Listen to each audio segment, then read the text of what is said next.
নমস্কাৰ, এই মুহূৰ্তত আহি পৰিছে সন্ধিয়াৰ কেইবাটাও বিগ ব্ৰেকিং নিউজ। আজি হৈছে 6 মে, নিৰ্বাচন শেষ। অতি শীঘ্ৰে কৰক এই তিনিটা গুৰুত্বপূৰ্ণ কাম। অৰুণোদয়ৰ প্ৰতিজন হিতাধিকাৰী একাউণ্টত 1250 টকাৰ পৰিৱৰ্তে 3000 টকা প্ৰদান কৰিব অসমৰ মুখ্যমন্ত্ৰী ডক্টৰ হিমন্ত বিশ্ব শৰ্মাই। যদি আপোনাৰ ৰেচন কাৰ্ড আছে, আপোনাৰ বেংক একাউণ্টত এককালীন 20,000 টকা সোমাই দিব। যদি আপোনাৰ ৰেচন কাৰ্ড আছে, আপুনি কেইবাবিধ সামগ্ৰী সম্পূৰ্ণ বিনামূলীয়াকৈ লাভ কৰিব। আত্মীয়গত প্ৰতিজন মহিলা বেংক একাউণ্টত 25,000 টকা সোমাব। যদি আপুনি 10,000 টকা চেক পাইছে, তেনে ক্ষেত্ৰত অতি শীঘ্ৰে এই গুৰুত্বপূৰ্ণ কাম কৰক। যিসকলে চৰকাৰী কৰৰ বাবে জিঅ'ডিং কৰিছে, চৰকাৰী কৰৰ প্ৰথম কিছু টকা ৰিলিজ কৰা হ'ব। সেইসকলৰ একাউণ্টত PM কিষাণৰ 23 নং কিস্তি 2,000 টকা সোমাই দিব। লগতে কেইবাটাও ৰাজনৈতিক খবৰৰ লগতে অৰাজনৈতিক খবৰ যুগুত কৰা হৈছে। আজিৰ দিনটোত গোটেই অসম তথা ভাৰতৰ বিভিন্ন প্ৰান্তৰ পৰা যুগুত হৈছে কেইবাটাও ডাঙৰ খবৰ। এনেবোৰ খবৰ নিতৌ পাই থাকিবলৈ চেনেলটি ছাবস্ক্ৰাইব কৰি ভিডিঅ'ত এটা লাইক কৰিবলৈ নাপাহৰিব। আজিৰ আমাৰ প্ৰথম খুবেই গুৰুত্বপূৰ্ণ খবৰ হৈছে অসমবাসীৰ বাবে এটা ডাঙৰ খবৰ। ৰেচন কাৰ্ডৰ হিতাধিকাৰী সকলৰ বাবে ডাঙৰ খবৰ আহি পৰিছে। চলি আছে অন্ন সেৱা দিন। আজি সংগ্ৰহ কৰক বিনামূলীয়া ৰেচন। 10 মে ৰেচন সংগ্ৰহৰ অন্তিম দিন। ফ্ৰী চাউলৰ লগতে 100 টকা দিলে লাভ কৰিব 1 কেজিকৈ দালি, চেনি আৰু নিমখ। নতুন নিয়মেৰে সংগ্ৰহ কৰক এইসমূহ সামগ্ৰী। যদি আপোনাৰ ৰেচন কাৰ্ড আছে, এই কেইবিধ সামগ্ৰী সম্পূৰ্ণ বিনামূলীয়াকৈ আপুনি লাভ কৰিব অহা মাহৰ পৰা। লগতে আপুনি 1 লিটাৰকৈ মিঠাতেল লাভ কৰিব। অসমৰ মুখ্যমন্ত্ৰী ডক্টৰ হিমন্ত বিশ্ব শৰ্মাৰ বৃহৎ প্ৰতিশ্ৰুতি। নতুন নিয়মেৰে সংগ্ৰহ কৰক ৰেচন। ৰেচন সংগ্ৰহৰ সময়ত ফিংগাৰ প্ৰিণ্ট দিয়াটো বাধ্যতামূলক। আপোনাৰ ৰেচন লোৱাৰ পাছতে সংগ্ৰহ কৰক ৰচিদ। ই-পষ্ট মেচিনত দিয়া ফিংগাৰ প্ৰিণ্ট দি আপুনি ৰচিদ ল'ব লাগিব। অন্তোদয় অন্ন যোজনাৰ অধীনত 35 কেজিকৈ চাউল লাভ কৰিব প্ৰতিগৰাকী হিতাধিকাৰীয়ে। অগ্ৰাধিকাৰপ্ৰাপ্ত পৰিয়ালে সদস্যই লাভ কৰিব 5 কেজিকৈ চাউল। 1 গ্ৰামৰ চাউল কমকৈ দিলে দিয়ক আপুনি অভিযোগ। ছেভ কৰি লওক হেল্পলাইন নম্বৰ 18834536111ত ফোন কৰি দিব পাৰিব অভিযোগ। ফোন নালাগিলে মেছেজ কৰিও আপোনালোকে দিব পাৰিব অভিযোগ। হেল্পলাইন নম্বৰটো হৈছে 1967। এইটো নম্বৰতো আপোনালোকে অভিযোগ দিব পাৰিব। নিৰ্দেশ অমান্য কৰিলে সুলভ দোকানীৰ বিপদ অনিবাৰ্য। যদি আপোনাৰ ৰেচন কাৰ্ড আছে, আপুনি 10 তাৰিখৰ ভিতৰতে ৰেচনৰ চাউল সংগ্ৰহ কৰক, অন্যথা ইয়াৰ পিছত কিন্তু আপুনি নাপাব। অসমৰ পৰা সকলো সম্পূৰ্ণ বিনামূলীয়াকৈ লাভ কৰিব। অসমৰ মুখ্যমন্ত্ৰী ডক্টৰ হিমন্ত বিশ্ব শৰ্মাই নিৰ্বাচনী ইস্তাহাৰতে প্ৰকাশ কৰিছে বিশেষ তথ্য। তাৰ পিছত অসমবাসী ৰাজযুক্ত আমাৰ পৰৱৰ্তী খুবেই গুৰুত্বপূৰ্ণ খবৰ। লগতে এটা ডাঙৰ খবৰ, PM কিষাণ সন্মানিধিৰ ধন লাভ কৰা সকলৰ বাবে আহি গৈছে ডাঙৰ খবৰ। 23 নং কিস্তি লাভৰ বাবে শীঘ্ৰে পঞ্জীয়ন কৰক আপোনাৰ নাম। পঞ্জীয়ন নকৰা কৃষকসকলে নাপাব পাৰে PM কিষাণ 23 নং কিস্তিৰ ধনৰাশি। অন্যথা বঞ্চিত হ'ব পাৰে 23 নং কিস্তি ধন লাভৰ পৰা। জুন মাহৰ শেষৰ ফালে অথবা জুলাই মাহৰ শেষৰ ফালে কৃষকসকলৰ একাউণ্টত মুকলি কৰা হ'ব 23 নং কিস্তিৰ ধনৰাশি। PM কিষাণৰ তালিকাত নাম থাকিলে 3টা গুৰুত্বপূৰ্ণ কাম কৰিব লাগিব, অন্যথা আপোনাৰ একাউণ্টত PM কিষাণৰ টকা নাপাব। পঞ্জীয়ন কৰাৰ পিছত ঘৰতে আপোনাৰ আবেদনৰ স্থিতি আপুনি পৰীক্ষা কৰক। যিসকল কৃষকে নতুনকৈ PM কিষাণত আবেদন কৰিছে, কেনেকৈ চেক কৰিব আপোনাৰ ষ্টেটাছটো এপ্ৰুভ হৈছে না পেণ্ডিং হৈ আছে, কিদৰে আপুনি পৰীক্ষা কৰিব? প্ৰথমতে আপুনি কিষাণৰ অফিচিয়েল ৱেবছাইট pmkisan.gov.in লৈ যাওক আৰু সম্পৰ্ক থকা ফাৰ্মাৰ কৰ্ণাৰলৈ যাওক। ইয়াৰ পিছতে সেল্ফ ৰেজিষ্টাৰ্ড। কেৱল ইয়াই নহয়, আপুনি ষ্টেটাছটো চেক কৰাৰ বাবে আপুনি ওপৰত বহুকেইটা অপশ্যন দেখা পাব। তাতে আপুনি এটা অপশ্যন দেখা পাইছে status of self registered farmer by CSC farmer. বুটামত আপুনি ক্লিক কৰক। নতুনকৈ খোল খোৱা ফৰ্মখনত আপোনাৰ 12 অংকৰ আধাৰ নম্বৰটো লিখি দিয়ক। আপুনি কোনটো আধাৰ নম্বৰৰ সহায়তে PM কিষাণত আবেদন কৰিছিল, সেই আধাৰ নম্বৰটো এণ্টাৰ কৰিব লাগিব আৰু কাষত দিয়া কেপচা কোডটো শুদ্ধকৈ সন্নিৱিষ্ট কৰক আৰু শেষত চাৰ্চ বুটামত ক্লিক কৰিলে আপোনাৰ আবেদনৰ বৰ্তমান স্থিতি দেখিবলৈ পাব। যদি আপুনি নতুনকৈ PM কিষাণত আবেদন কৰি ৰাখিছে কিন্তু আপুনি ষ্টেটাছটো চেক কৰিব নোৱাৰে, আপোনাৰ সেই ফৰ্মটো পেণ্ডিং হৈ আছে নে এপ্ৰুভ হৈছে, আপুনি এনেকুৱাকৈ চেক কৰিব পাৰিব। আৰু যদি আপোনাৰ পৰীক্ষা কৰি থকা হৈছে, তেন্তে পেণ্ডিং ফৰ এপ্ৰুভেল বুলি আহিব আৰু সম্পূৰ্ণ পৰীক্ষা হ'লে এপ্ৰুভড বাই ডিষ্ট্ৰিক্ট বাই ষ্টেট বুলি আহিব। যদি আপুনি আগতে পঞ্জীয়ন কৰিছিল আৰু কিস্তিৰ তথ্য চাব বিচাৰে, তেন্তে ফাৰ্মাৰ কৰ্ণাৰত থকা নো ইউৰ ষ্টেটাছত ক্লিক কৰক আৰু ইয়াৰ বাবে আপোনাৰ পঞ্জীয়ন নম্বৰ আৰু মোবাইল নম্বৰত অহা OTP প্ৰয়োজন হ'ব। আৰু এইখিনি দি দিয়াৰ পিছতে আপুনি কিমানকেইটা কিস্তি লাভ কৰিছে আৰু আগন্তুক কিস্তি কেতিয়া পাব, সবিশেষ তথ্য আপুনি জানিব পাৰিব। আজিৰ ভিডিঅ'ত যিমান পাৰে সকলোৱে শ্বেয়াৰ কৰি দিব।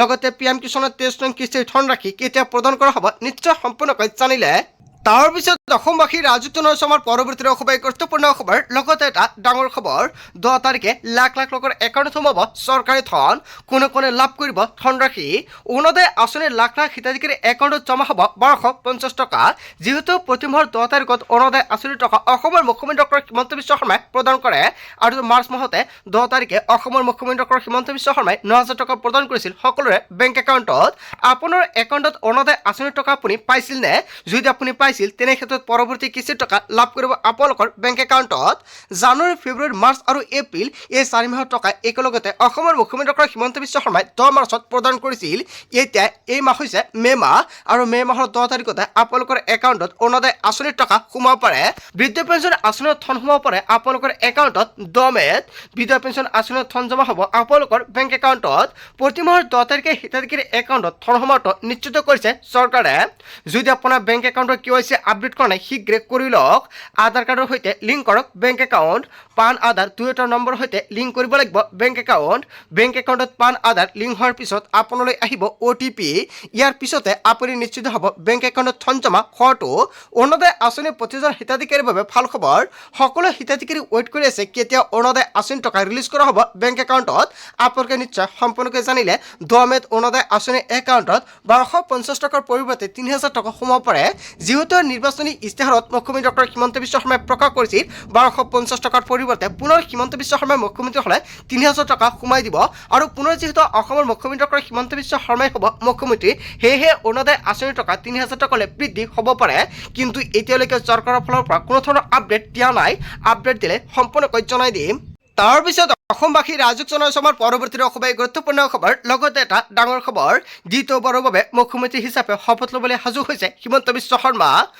কোন বিধায়কে স্থান পাব হিমন্ত বিশ্ব শৰ্মাৰ মন্ত্ৰীসভাত বিজেপিৰ অগপা বিপ্লৱৰ কাৰকাৰ নাম চৰ্চাত আছে কোন নতুন মুখে স্থান পাব হিমন্ত বিশ্ব শৰ্মাৰ মন্ত্ৰীসভাত অজন্তা নায়ক পীযুষ হাজৰিকা আৰু জয়ন্তমল্লা বৰুৱা ৰঞ্জিত কুমাৰ দাস ৰণোজ পেগু আৰু অশোক সিংহাল কেৱল এয়াই নহয় বিমল বৰা বিশ্বজিৎ দৈমাৰী আৰু হিতেন্দ্ৰ নাথ গোস্বামী আৰু পল্লৱ লোচন দাস আৰু প্ৰদ্যুৎ বৰদলৈ ভূপেন বৰা কেৱল এয়াই নহয় তুলিৰাম ৰংহাং আৰু পদ্ম হাজৰিকা আৰু তৰংগ গগৈ মানৱ ডেকা অতুল বৰা আৰু চিয়লি মহিলাৰী ভৱেশ কলিতা আৰু এই দুদিনতে স্পষ্ট হ'ব কোন 18 বিধায়কে কাৰ ভাগ্য ফুলিব হয় এটা বিগ ব্ৰেকিং নিউজ আহি পৰিছে দ্বিতীয়বাৰৰ বাবে মুখ্যমন্ত্ৰী হিচাপে শপত ল'বলৈ সাজু হৈছে অসমৰ মুখ্যমন্ত্ৰী ডক্টৰ হিমন্ত বিশ্ব শৰ্মাই তাৰ পিছত অসমবাসী ৰাজক জনসমাৰ পৰৱৰ্তী অসবাই গুৰুত্বপূৰ্ণ খবৰ লগতে এটা ডাঙৰ খবৰ ৰাজ্যত শীঘ্ৰে চলিব বুলডোজাৰ একশ্যন আহি আছে উচ্ছেদ 2.0 হাৰি নাযাব কোনো বেদখলকাৰী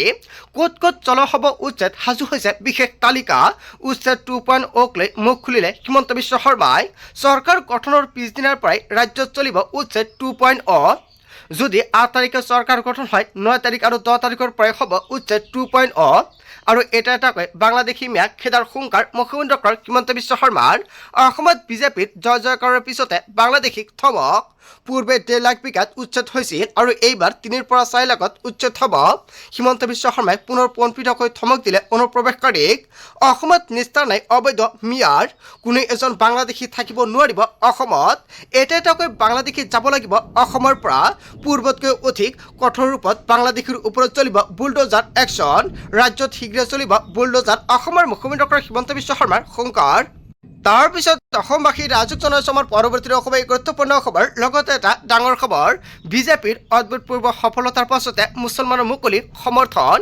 আকৌ মামাৰ চৰকাৰ লাগিব বুলি মন্তব্য কৰিছে মুছলমান মহিলাই আৰু বিজেপিয়ে অৰুণোদয় 10,000 টকা চাউল দি আছে আৰু আমি বিজেপিক বহুত ভাল পাওঁ আমি বিজেপিৰ লগত আছো অৰুণোদয় দি যাব কংগ্ৰেছৰ আগৰ ফুলৰ বাবে বিজেপিয়ে উচ্ছেদ কৰিছে বুলি মন্তব্য কৰিছে মুছলমান মহিলাই আৰু বিজেপিৰ অভূতপূৰ্ব সফলতাৰ পাছতে মুছলমানে মুকলি সমৰ্থন কৰিছে হিমন্ত বিশ্ব শৰ্মাক তাৰ পিছত অসমবাসী ৰাজক জনসমাৰ পৰৱৰ্তী অসবাই গুৰুত্বপূৰ্ণ খবৰ লগতে এটা ডাঙৰ খবৰ অভূতপূৰ্ব জয়ৰ পাছতে একশ্যন আৰম্ভ কৰিছে বিজেপিয়ে বংগত 30 বছৰ ধৰি বন্ধ হৈ থকা মন্দিৰ মুকলি কৰিছে বিজেপিয়ে মুছলমানৰ হেঁচাত পৰি তলা ওলমাই দিয়া হৈছিল দুৰ্গা মন্দিৰত আৰু মন্দিৰ খুলিলেও তেজৰ নৈ বব বুলি এনেকুৱাকৈ ধমক দিছিল মুছলমানে আৰু মুছলমান অধ্যাসিত অঞ্চলটোত একাংশ লোকে দিছিল ধমক আৰু কেৱল দুৰ্গা পূজা আৰু লক্ষ্মী পূজাৰ সময়তে খুলি দিয়া হৈছিল মন্দিৰটো বিজেপি বিজেপিৰ জয় জয়কাৰৰ পাছতে খুলি দিয়া হৈছে মন্দিৰৰ দুৱাৰ আৰু সুপ্ৰিম কোৰ্টৰ নিৰ্দেশনা অহাৰ পাছতো খোলা নাছিল মন্দিৰৰ দুৱাৰ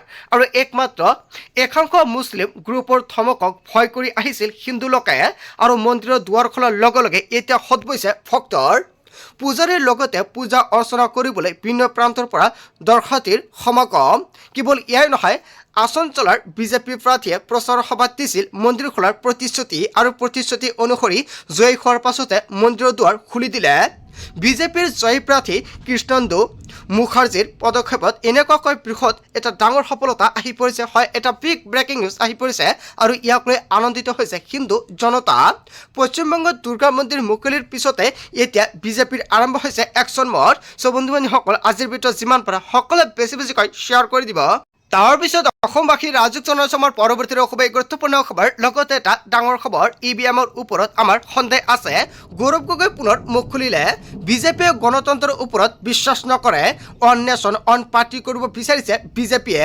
সেইবাবে আন ৰাজনৈতিক দলক শেষ কৰাৰ ষড়যন্ত্ৰ ৰচিছে বিজেপিয়ে যাৰ বাবে নিৰ্বাচন প্ৰক্ৰিয়াটো একপক্ষীয় কৰিব বিচাৰিছে বিজেপিয়ে নিৰ্বাচন নিয়ন্ত্ৰণ কৰাৰ এনেকুৱাকৈ সংস্থা নিৰপেক্ষ শেষ কৰাৰ ষড়যন্ত্ৰ কৰিছে বিজেপিয়ে আৰু ভোটদানৰ পৰা ভোট গণনা কৰালৈকে সকলো কণ্ট্ৰল ৰাখিব বিচাৰিছে বিজেপিয়ে ইভিএমৰ ভিতৰতো বিজেপিয়ে কণ্ট্ৰল কৰিব বিচাৰিছে মই পৰাজয়ৰ দায়িত্ব স্বীকাৰ কৰিছোঁ নতুন কাৰ্যসূচী লৈ ৰাইজৰ মাজ লৈ যাম আৰু পৰাস্ত হ'ল বুলি কংগ্ৰেছ দল বহি নাযায় নতুন উদ্যমেৰে অতি সক্ৰিয়ভাৱে আমি কাম কৰিম পৰাজয়ৰ পাছতে প্ৰথমবাৰলৈ মুখ খুলি সংবাদমলযোগে গৌৰৱ গগৈ কৰিছে বৃহৎ মন্তব্য বন্ধু বান্ধৱীসকল আজিৰ মূল ভিডিঅ'খনত আপোনালোকক এইখিনি সৰু কেইটামান ইনফৰমেশ্যন দিবলগীয়া আছিলে ভিডিঅ'টি ভাল লাগিলে লাইক কমেণ্ট শ্বেয়াৰ কৰক চ' থেংক ইউ ফৰ ৱাচিং ফুল ভিডিঅ'